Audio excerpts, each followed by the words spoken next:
Bang.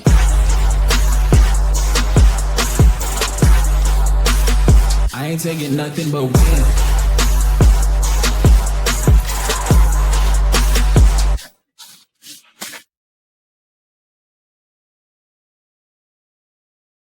What's up, everybody? Welcome to another edition of the Unscripted Sports Show. Money E here, back with for the college football bowl preview and picks part one.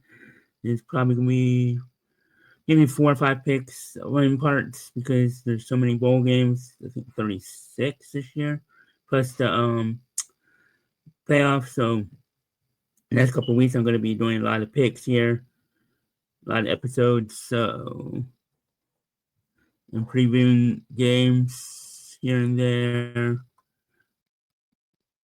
Today I'll be previewing the first 5 games. There's 2 games tomorrow, 2 games on Tuesday, 1 game on Tuesday, and 2 games on Wednesday. How is it 5? Yeah, 2 tomorrow, 1 Tuesday, and 2 on Wednesday.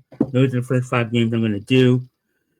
And then Wednesday, I'll do more. Wednesday, I'll probably go to 10 to 12. But today, I'll do 5. I'll do the first 5. And it works out perfectly because the last 2 of the 5 will be on Wednesday. So, get those games here. Let's see.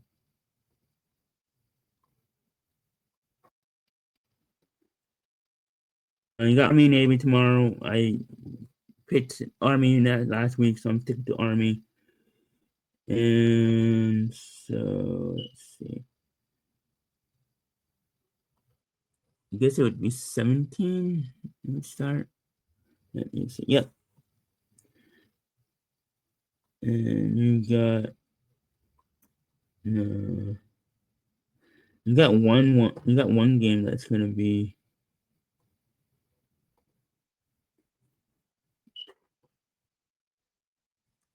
There's the Celebration Bowl, which I'm going to preview too, which I don't know why. All game. All game. Let's see. Put this up here. Share the screen.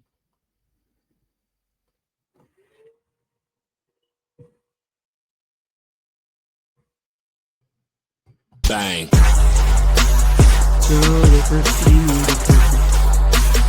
I ain't taking nothing but win.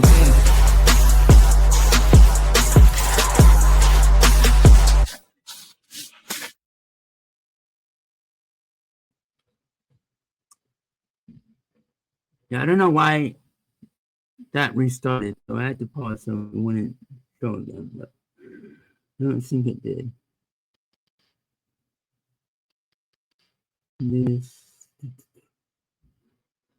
They don't have the Celebration Bowl here, which I'm still going to predict here, but Celebration Bowl is between South Carolina State and I can't even say it. Preview.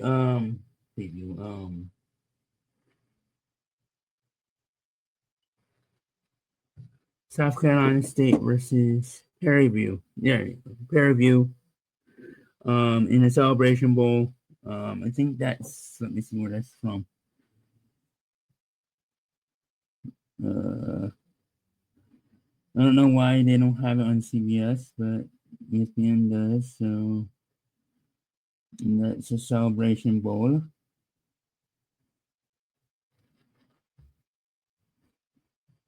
And that's from. It's going to be from Atlanta, Georgia, Mercedes-Benz Stadium. It's on ABC at 12 o'clock, so I'm previewing it. South Carolina State is 9-3. Prairie is 10-3. I don't know too much about these 2 teams, but they look like they're both good. So I'm gonna go ahead and still pick it because it's part of the bowl season, according to ESPN. Because I guess it's on ESPN. So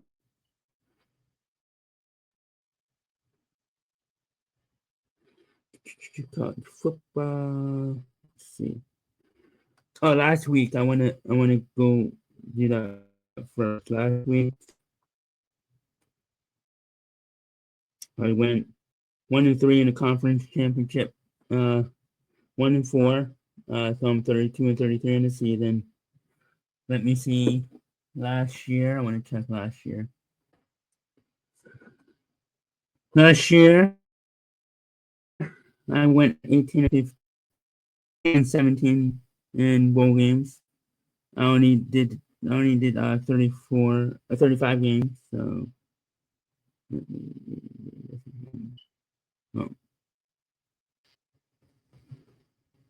So again, to recap, team last year in just bowl games, not including the playoffs, and I went 5-6 in the playoffs, which is technically bowl games. So I went 23-23 in all bowl games. That's including just the regular bowl games and the playoff bowl games. So 23-23 last year. I'm doing everything that's listed on the ESPN app, and that's including the Celebration Bowl as I predicted. Let's see. Last year's bowl went for 24-25 because it went into 25 calendar year. This year is 25-26. So I'm doing. I think there is 30. According to Google, 36-38. I think I'm doing. If I'm not mistaken, I think I'm doing 36. Whatever, how many I'm doing, including the FCS ones, or the ones that added that are not FBS. It's the Celebration Bowl. Then on 187 last year overall in all the games I picked. So I won't catch up to that this year, but the Celebration Bowl is the first game that I'm predicting, and here it is. Neither are FBS schools, but it's part of the ESPN on the ESPN app, so I'm predicting it. I get Fairview winning 30-27. They're the underdog. I like the underdog here.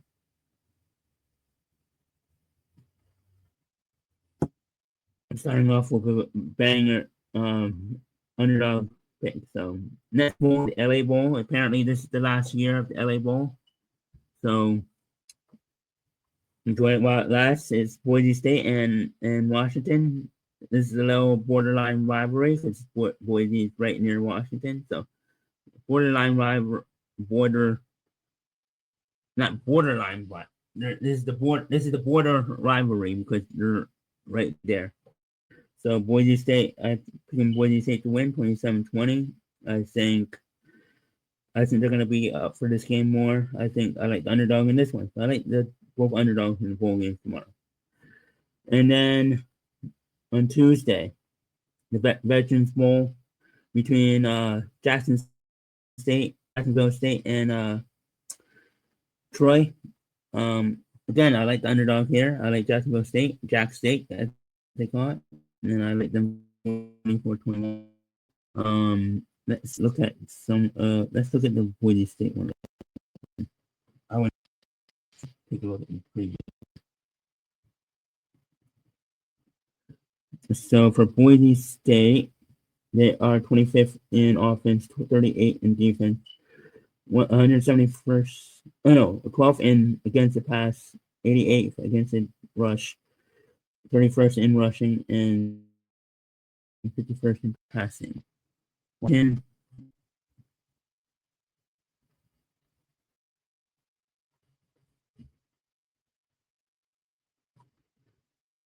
39th in offense and 20th in defense, 49th in passing, 59th in rushing, 17th against the run, and 50th in against the pass.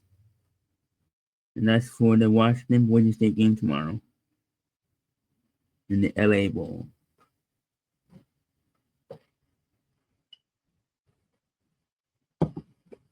There's 4 FCS playoff games tomorrow too, so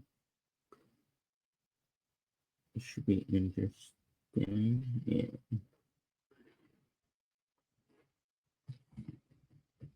Mhm. So Jacksonville State and Troy. That's the one I'm gonna. I forgot to do. I had to go back. So 35th. This is for Jack State. 35th in offense, 84th in defense, 107th against the pass, 67th against the run, 4th in rushing, and 120th in passing. So they're a good running team, obviously. Troy, 122nd in offense, 74th in defense, 37th against the pass, 112th against the run, 129th in rushing, 83rd in passing. That's why I like Jack State. I think they're the better team. So next game is the Kira Bowl, Old Dominion in South Florida. Let's preview that one. This is South Florida. South Florida is second in offense, 81st in defense, 118th against the pass, 46th against the run, 10th in rushing, and 17th in passing. So they're a good, solid offensive team. Defense is suspect, but I like South Florida to win here, 21-17.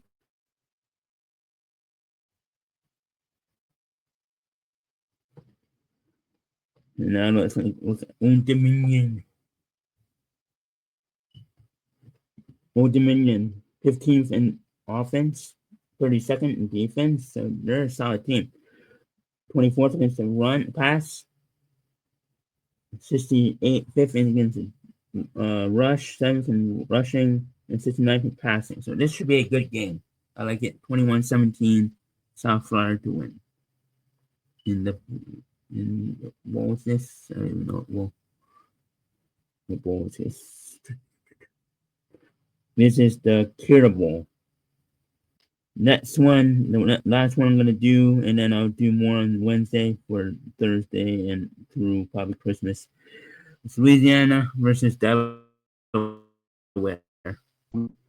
First year in the FBS. Said they wouldn't be postseason eligible. Or is this their second year?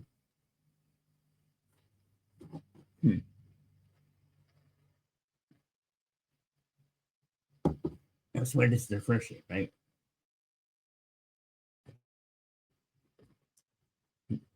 So for Louisiana, they're 99th in offense, 112th in defense, 87th against the pass, 117th against the rush, 29th and 28th in rushing, and 123rd in passing. For Delaware,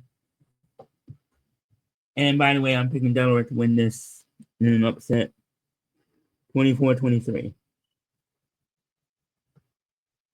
And this is the, I don't know what bowl this is. This is whatever bowl it is. So those are my 5 games. Yeah, they don't have an overall, but this is their stat. I don't know why they don't have an overall.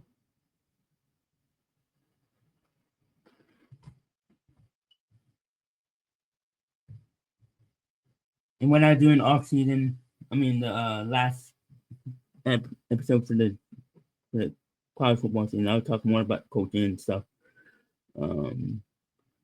As everybody knows, Shannon Moore got fired from Michigan for inappropriate misconduct, inappropriate for staffer. So yeah, there's that big story. What he did, and it's even bigger than it is. So yeah, you break the rules, you get fired, and it's even beyond that. So yeah, those are my picks. My thoughts on Sam Morris. Hey, he deserves to get fired. He had an inappropriate relationship, and I was arrested because he went to his Stafford's house, threatened to kill her, threatened to kill himself. So yeah, there's all of that. As far as the playoffs, this narrative that Notre Dame should be in the conference. Why? I ask you why. They make more money not being in the conference, and if they wanted to be in, if they thought that it would benefit them, they would have been in the conference 10 years ago when the 14 playoffs started. They make more money not being in the conference. They get all the revenue when they make the playoffs, and they have a TV deal with NBC. So why would they want to go to a conference? They benefit more from being independent. They don't have to share the conference revenue. They don't have to share anything with other schools. They get the money. They get all the money, and they get recruits they want because they're independent. They don't have to, and they basically own the state of Indiana. I mean, basically, but Indiana is coming up, so I mean, Indiana is the best team, number one team right now. So maybe it's going to start equaling out, but Notre Dame pretty much owns the state of Indiana in the last 100 years. So why would they go independent now? There's no benefit. It doesn't benefit them. The reason they didn't make the playoffs is because they had a weak schedule and they lost to Miami. That's the reason why, not because they're not in the conference. The rules are the rules, and people want to shit on Tulane and JMU for making the playoffs. They made the playoffs because they were the fourth and fifth highest ranked conference champions. And Duke is not top five because they lost 5 games. They weren't going to jump JMU. And Tulane and JMU were better than the ACC winner. I know a lot of people don't think that, but JMU and Tulane are 2 good teams. They deserve to be here. They deserve to be in the playoffs. Good for them. I'm happy for them. It's good for the sport. And if people say otherwise, they don't know. It's good for the sport that a G5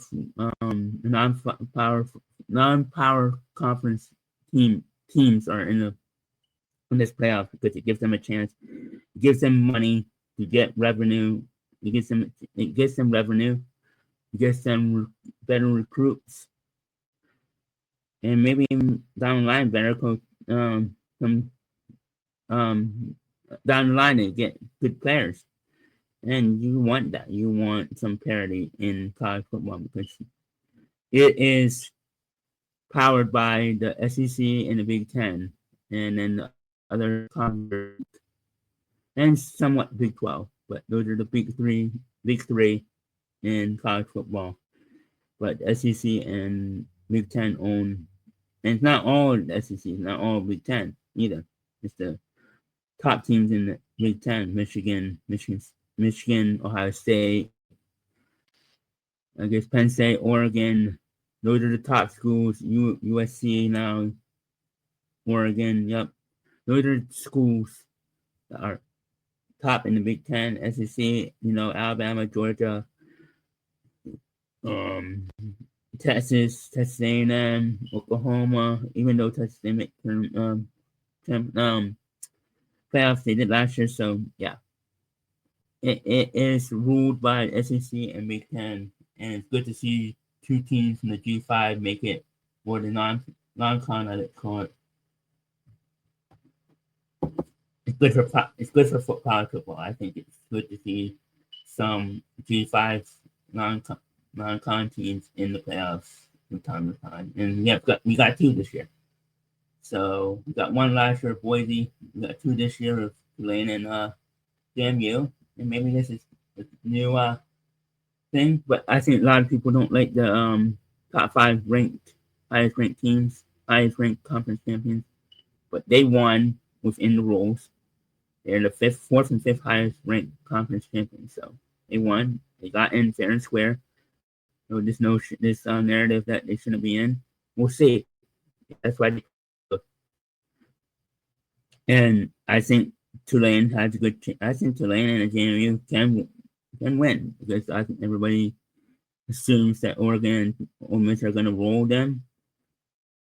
Let's not forget that Ole Miss has a whole new, entirely different coaching staff. Lane Kiffin just is in LSU now, and he brought most of his staff. So, interim coach. Not only is it interim coach, I think it's an interim OC and interim DC too, or no DC. It's or the OC. I forget which one the interim was, but yeah, I think the other coordinator went to LSU. And how many players are going to transfer to LSU with Lane, and we're going to opt out? I know it's a playoff game, but if they're going to transfer, then they're going to opt out. So this narrative that Ole Miss and Oregon are just going to roll, everybody's putting them automatically in the quarterfinals, and not even giving Tulane or Ole Miss or Tulane and the JMU a chance. How many times have we seen upsets in March Madness? I would love to see Tulane and JMU win and just shut up everybody that said that they don't belong. If one of them wins, just one, it would shut up people from saying they didn't belong. But with that said, I'm gonna get out of here. Got another show to get ready for here in 20 minutes, 30, no, less than 30 minutes, 25 minutes. Less than 30 years, we'll be reviewing 2009 Royal Rumble, featuring John Cena versus Jay for the Worldweight Champion, Shawn Michaels in JBL's corner, that storyline, and then you got Undertaker versus not Undertaker. You got Randy Orton. No, Jeff Hardy versus Edge for the WWE Championship, with Jeff Hardy just having won the WWE Championship for the first time, and this is his first defense. So you got that, and you got the Royal Rumble. You got the Randy Orton and McMahon storyline where he, I think he knocked Vince McMahon out. So all that storyline. So check that out in about 25 minutes on Wrestling 30 Years. And tomorrow night, when teams combine, episode 19. We're already episode 19. In four matches. Four matchups are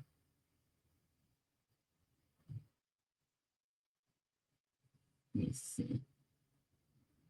Four matchups: Static Shock versus Freakazoid, Ren Stimpy versus Family Guy, Tokyo Ghoul versus Solar Opposites, David the Gumi versus New Adventures of the Winnie the Pooh, and Spawn versus One Piece. Check that out tomorrow night at 6 p.m. Eastern Time. Yeah, we'll be back at 6 p.m. And as always, just have a good weekend and enjoy some football this weekend and basketball. Basketball is the first Saturday where basketball is the spotlight because they have the majority of the games. I mean, majority of people are going to watch that. So this is the first Saturday that there's no big slate of college football games. There's three. You got Army, Navy. Go Navy. No, go Army, beat Navy. No, I don't care. I think it's a good tradition. I think it's good for the troops. I don't really interested in either. Just go out there and have fun. I'm picking Army to win, just because they're the underdog. So I guess go Army, beat Navy this year. And then there's two bowl games. The Celebration Bowl, South Carolina State versus Prairie View, and then you got Washington State versus Boise State, which is a kind of a rivalry.